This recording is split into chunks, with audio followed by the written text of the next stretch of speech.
হামলায় ক্ষতিগ্রস্ত পরিবার, ব্যবসা ও ধর্মীয় প্রতিষ্ঠানগুলোর জন্য জরুরি সহায়তা পৌঁছে দেওয়ার ব্যবস্থা করা হবে। ত্রাণ পুনর্গঠন, চিকিৎসা, মনোসামাজিক সহায়তা এবং প্রয়োজনীয় আইনি সহায়তা সব মিলিয়ে আমরা একটি সমন্বিত রেসপন্স কনসোর্টিয়াম চালু করব। এতে ভুক্তভোগীরা দ্রুত সহায়তা পাবেন এবং পুনরায় জীবনযাত্রায় ফিরতে পারবেন। প্রতিবেদন ও নীতি প্রস্তাব। আমরা নিয়মিতভাবে সারা দেশে সংগঠিত ঘটনার তথ্য সংগ্রহ বিশ্লেষণ করব। এর ভিত্তিতে ঝুঁকি মানচিত্র সহ ত্রৈমাসিক ও বার্ষিক প্রতিবেদন প্রকাশ করা হবে এবং সরকারের সংশ্লিষ্ট দপ্তরের কাছে নীতি প্রস্তাব জমা দেওয়া হবে। আমাদের অবস্থান হবে স্বচ্ছতা ও সঠিক তথ্যের সমন্বয়ে নাগরিকের জোরালো প্রতিরোধ। জনগণের প্রতি আহ্বান। সম্প্রীতি রক্ষার সবচেয়ে বড় শক্তি হলো জনগণ, তাই আমরা জনগণকে আহ্বান জানাই, ঘটনা রিপোর্ট করুন। আপনার এলাকায় কোনো হুমকি, উস্কানি, গুজব বা আক্রমণের আশঙ্কা দেখা দিলে অবিলম্বে আমাদের নির্ধারিত চ্যানেল, অনলাইন ফর্ম বা সামাজিক যোগাযোগ চ্যানেলের মাধ্যমে রিপোর্ট করুন। প্রতিটি রিপোর্ট আমরা যাচাই করে যথাযথ পদক্ষেপ নেব। প্রমাণ সংরক্ষণ করুন। ছবি, ভিডিও, অডিও বা প্রত্যক্ষ সাক্ষ্য প্রমাণ নথিভুক্ত করে রাখুন। এগুলো কেবল ঘটনাকে প্রমাণ করতে সাহায্য করবে না, বরং আইনগত প্রক্রিয়ায় অপরাধীদের দায়বদ্ধ করতে অপরিহার্য ভূমিকা রাখবে। কমিটিতে সক্রিয় হন। আমাদের এলাকায় গঠিত সম্প্রীতি কমিটির সাথে যুক্ত হন। ধর্মীয় বা সাংস্কৃতিক স্থাপনাগুলোর নিরাপত্তায় স্বেচ্ছাসেবক হিসেবে কাজ করুন। স্থানীয় পর্যায়ে ঐক্যই হলো সহিংসতার সবচেয়ে বড় প্রতিরোধ। গুজব প্রতিরোধ করুন। যাচাই না করে কোনো তথ্য প্রচার করবেন না। সন্দেহজনক কোনো বার্তা বা পোস্ট দেখলে তা আমাদের ফ্যাক্ট চেক টিমের কাছে পাঠান। মনে রাখবেন, একটি গুজব পুরো সমাজে আতঙ্ক ও বিভাজন তৈরি করতে পারে। সম্প্রীতির সংস্কৃতি ছড়ান।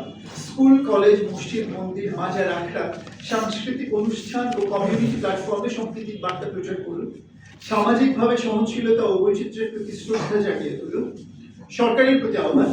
রাষ্ট্রের সাংবিধানিক দায়িত্ব হলো নাগরিকদের জীবন, সম্পদ, ধর্মীয় স্বাধীনতা ও সাংস্কৃতিক অধিকারের সুরক্ষা নিশ্চিত করা। তাই আমরা সরকারের কাছে আহ্বান জানাচ্ছি, অগ্রাধিকার ভিত্তিক নিরাপত্তা। ঝুঁকিপূর্ণ জেলায় পূজা, শোভাযাত্রা, মাজার ওরস ও আখড়ার সময় বাড়তি পুলিশ ও দ্রুত রেসপন্স টিম মোতায়েন করতে হবে।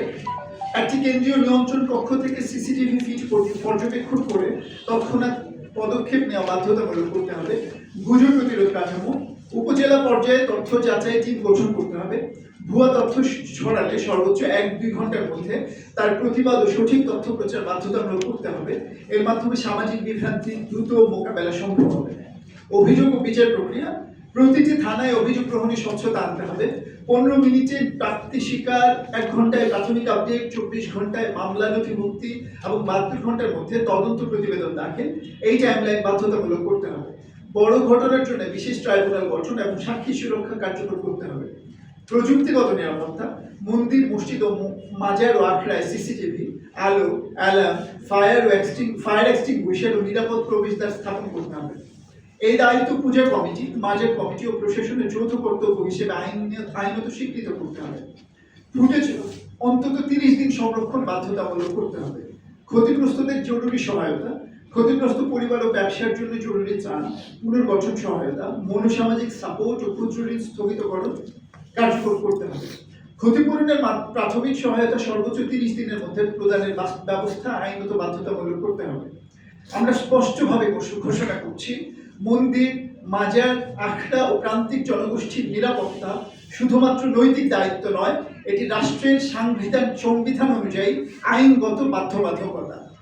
আমরা বিশ্বাস করি, সরকার, আইন শৃঙ্খলা বাহিনী, ধর্মীয় নেতা ও নাগরিক সমাজ একসাথে কাজ করলে বাংলাদেশের সম্প্রীতির ঐতিহ্য পুনঃপ্রতিষ্ঠা করা সম্ভব। আমরা সরকারের প্রতি আহ্বান জানাই, এই প্রস্তাবগুলোকে জাতীয় কর্মপরিকল্পনার অংশ হিসেবে অবিলম্বে বাস্তবায়ন করুন, যাতে ধর্মীয় ও সাংস্কৃতিক বৈচিত্র্যের প্রতি আস্থা ও নিরাপত্তা পুনঃপ্রতিষ্ঠিত হয়।